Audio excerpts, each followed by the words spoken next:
Hello, everyone. Welcome to this episode of Panda Chat, where Panda is chatting with awesome people in the board game industry.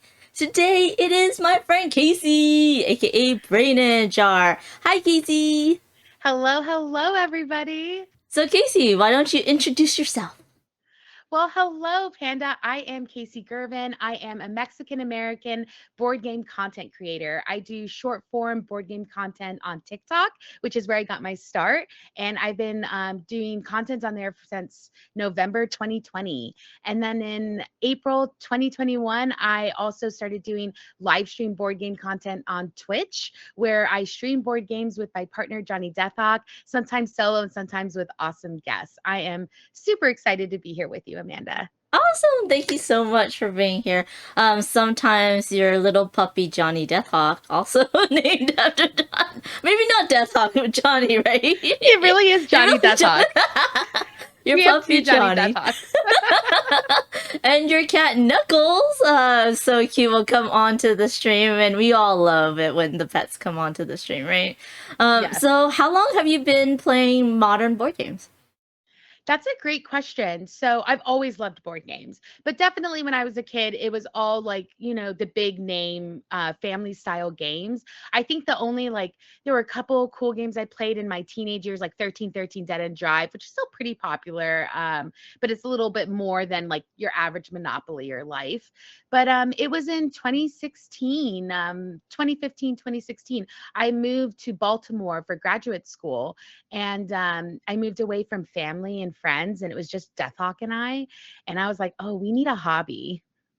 So I was like, I feel like we should play some games. And so I always wanted to try Magic the Gathering. It was something like my brother played and friends of mine had played. So he had never tried it. So we picked up a couple of decks from Target and started playing, and the hobby just grew. We fell in love with all of the games. I mean, Magic definitely got a little contentious between us, right? Playing the same game over and over again, not drawing those lands. So we decided to move towards different areas and really just fell in love with Euro games, and everything else just started coming. We just started collecting as much as we could afford at the time. And then moving to Seattle, graduating with my PhD, being able to get a job, being able to have a little bit more financial freedom where we could explore the board game world more. And Seattle's also like a board game mecca. Oh yeah, totally. It's incredible, the board game stores here. We just exploded, and I just fell in love with the hobby. And anytime I would talk about board games to my friends, they'd be like, okay, Kasey, that's enough. That's a lot of board game talk. And then enough people started telling me, you're so passionate. Why don't you talk about board games to people who actually want to hear about it? And I thought, that's a great idea. And one of the beautiful things about TikTok is I never knew how to edit. I don't know. I didn't know editing tools, or I didn't have the time. YouTube is not user friendly when you don't know how to create content, right? Mhm. And I didn't have any of the equipment, and I didn't know if it's something I'd even be good at. So, how do I kind of bridge that gap and and have that accessibility to creating the type of board game content I wanted to watch? Mhm. And TikTok was that avenue for me. I could do it with my cell phone. They had editing software in the app that's incredibly user friendly. I don't use that anymore, but I think it's an excellent way to start. And I told nobody. I didn't tell my family. I didn't tell anyone. I was so like, I don't know what to do. I'm scared. The only person I told was my husband. And he was so supportive. He's like, where do you want to be? I'm like, if I can get a free game in a year, that'd be incredible. But I mean, it's grown to a pretty incredible spot. I have 100. I hit over this weekend when I was at Dice Tower West, I hit 190,000 followers on my TikTok, which is a Woohoo! great like achievement. I was so proud of that. Only 10,000 away from 200K. So it's incredible. It'll be 3 years in November that I've been on the platform. You also hit 1,000 followers on Twitch, was absolutely amazing.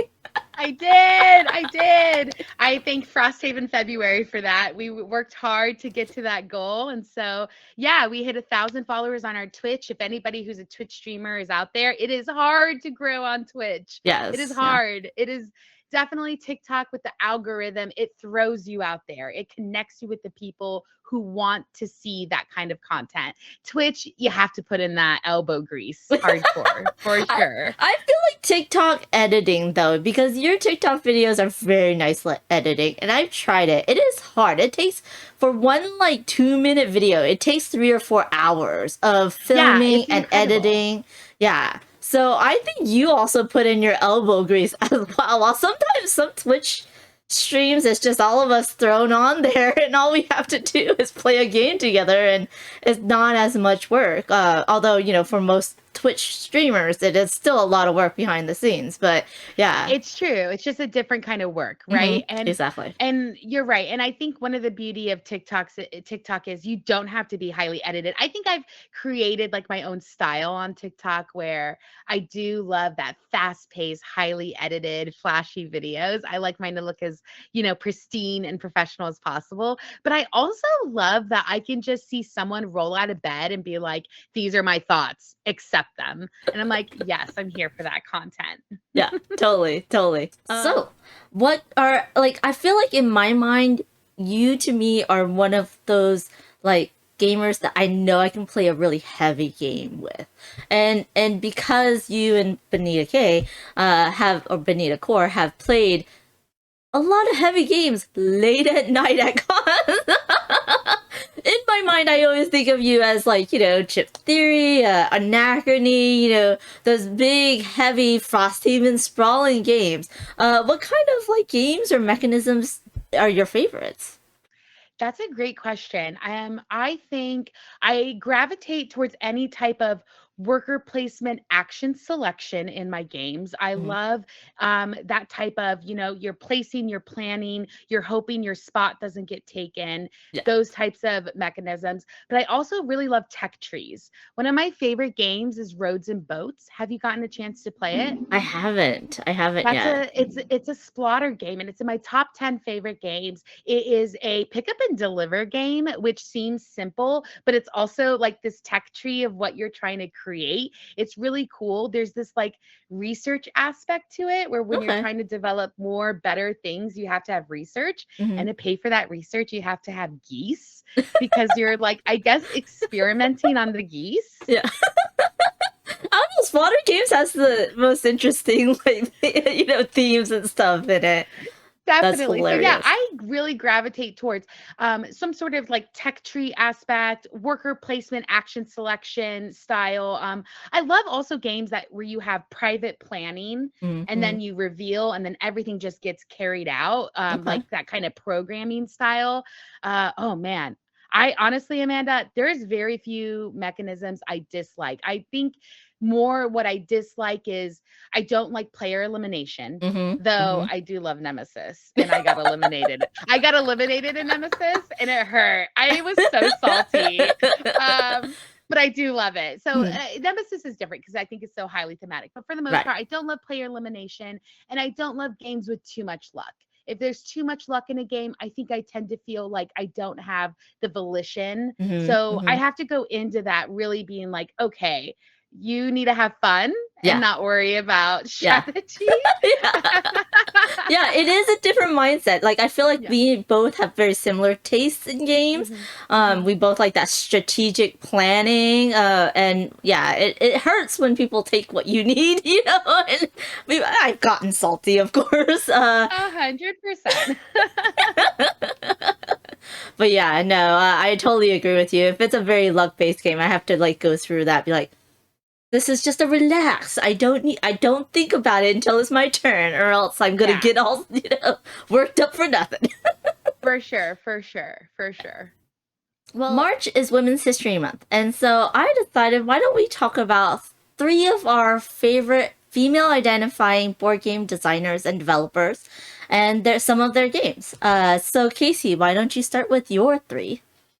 oh, I'm so excited about this topic. I want to start with Min Stakova, and I'm pretty sure that's how you pronounce the last name. Correct me if I'm wrong, please. And she designed Lost Ruins of Arnak, which is, of course, a worker placement game that is combined with deck building. And this is from Czech Games Edition. It is one of my favorite games. And in the Yes. game, you're playing as these explorers going through ruins, getting all the artifacts, moving up a research track.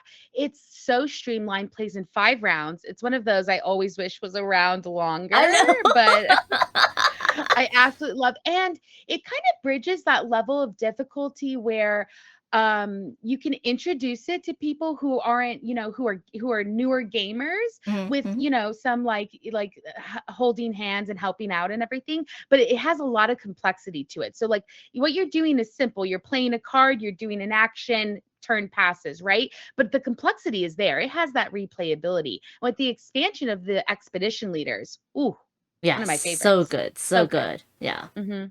Mhm. For my first female identifying board game designer out of three, it is a combo. It is Marie Wong and Pauline Kong. Their game Steam Up, their very first game, just got to the Kickstarter backers. It is such a fun game, y'all. Of course, I backed it at the deluxe edition.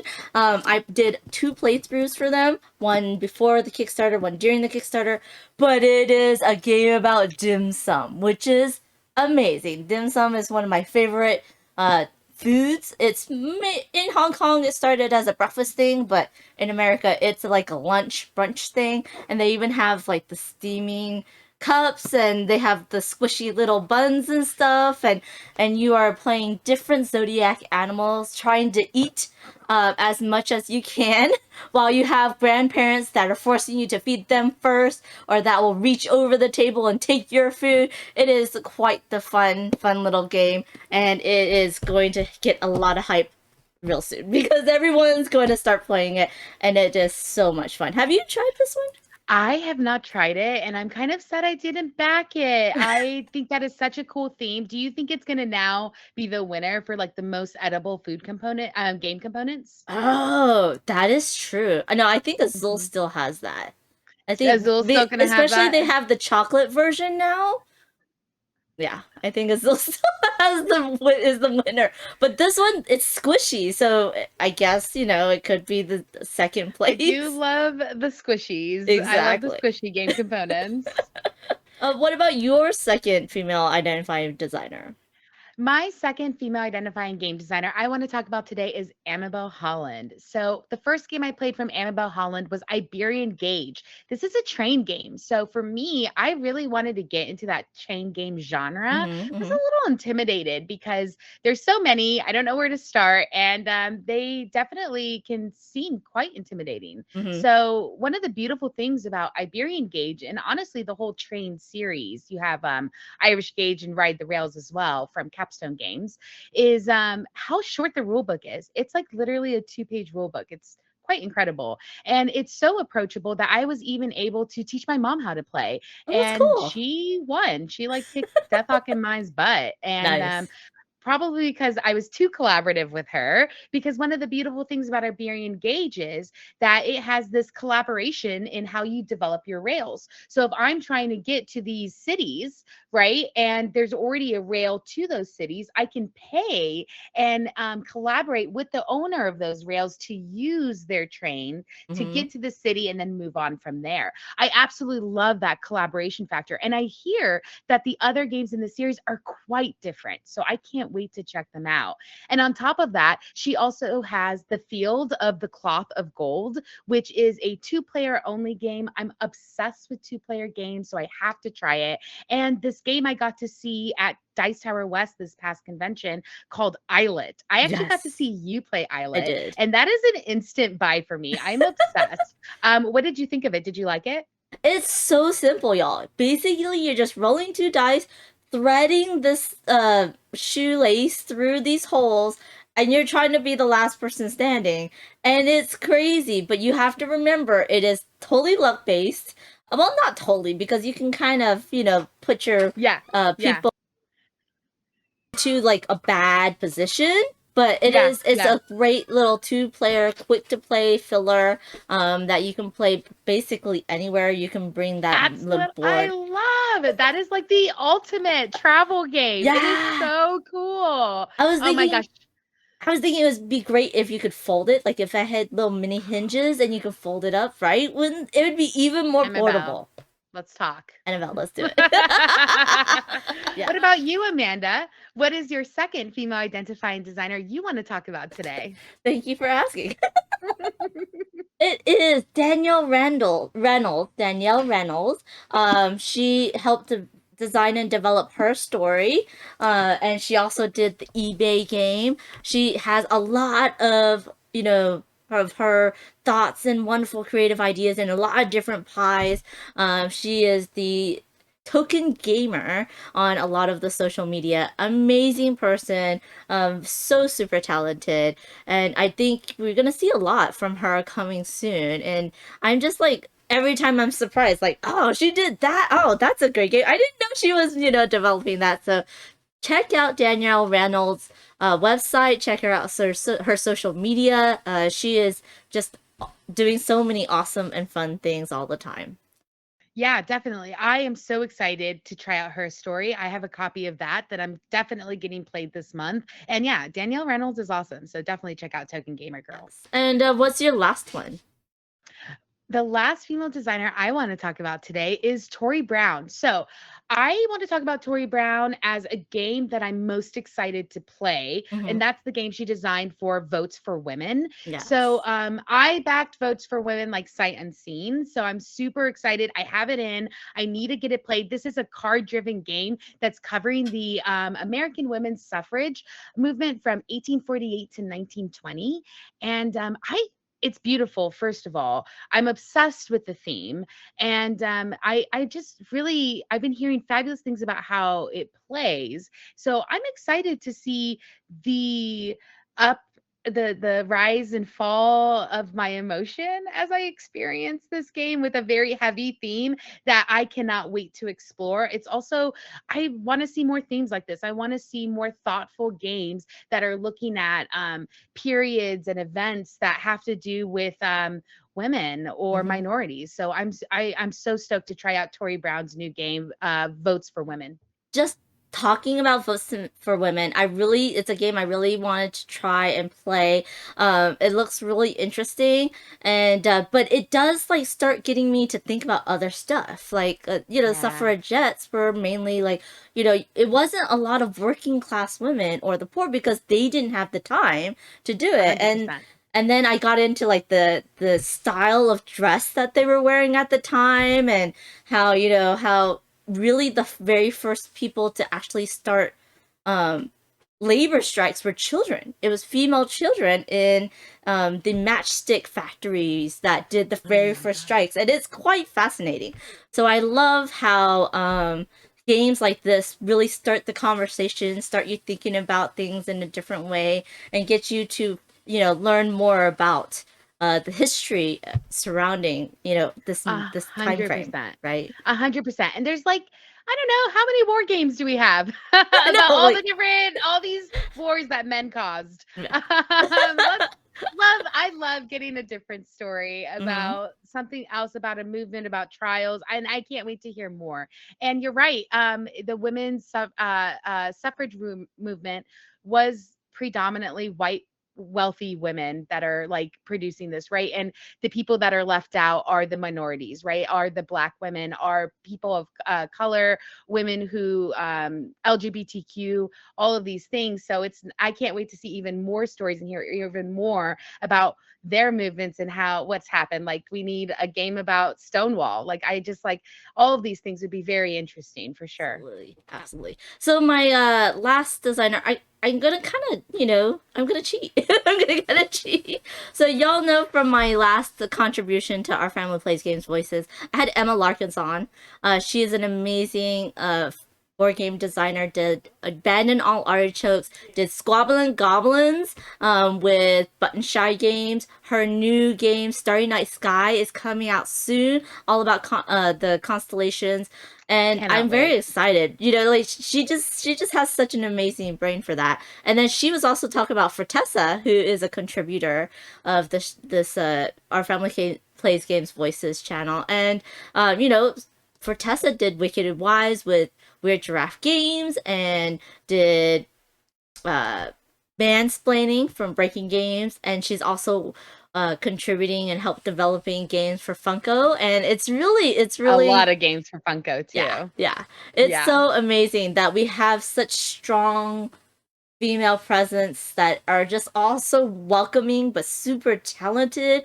There's so many other designers, female identifying designers like Bez um, or oh my Nikki gosh, Valens. Nikki Valens. Oh, Nikki Valens is absolutely Mm, amazing. Artisans of Splendid Vale. so Oh love my it. goodness, Love it. so So good. incredible. Yeah. Mhm. So, Mhm. definitely go check it out. Elizabeth Hargrave has a website with a whole listing of other amazing women and the board games that they've developed, and you should definitely check it out. Definitely. Thank you so much, Kasey, for joining me. So what do you have coming up? Like, I know you just hit 1,000 followers on Twitch, so you have something special, right? Yes, so we are celebrating our 1,000 followers and giving back to our community. So please come join our community if you haven't already. But we'll be doing an epic John D. Clare giveaway and stream week. It should be later this month. Keep an eye on my Twitter for major posts on when it's going to happen. But we are giving away so many John D. Clare games, it's unbelievable. So if you like Ready, Set, Bet, Mystic Vale, Edge of Darkness, Cubitos, all of these games, we're giving away a copy. So come hang out with us, watch us play some games, and we want to celebrate for sure. Yes, and you can find her everywhere under Brain in a Jar. Please do check out her Twitch and Twitter and TikTok and all the social medias that is out The three there. The T's. three T's. You can follow me as Panda Angel everywhere as well. I will be doing a lot of streaming of board games. Hopefully, I'll have more of these lovely female designers on to interview and to chat and play their games together. And if you have any suggestions of female designers or board games designed by female identifying designers, please put them in the comments and let us all find and explore more of this awesome side to the board game community. Thank you, everybody. Bye. Bye.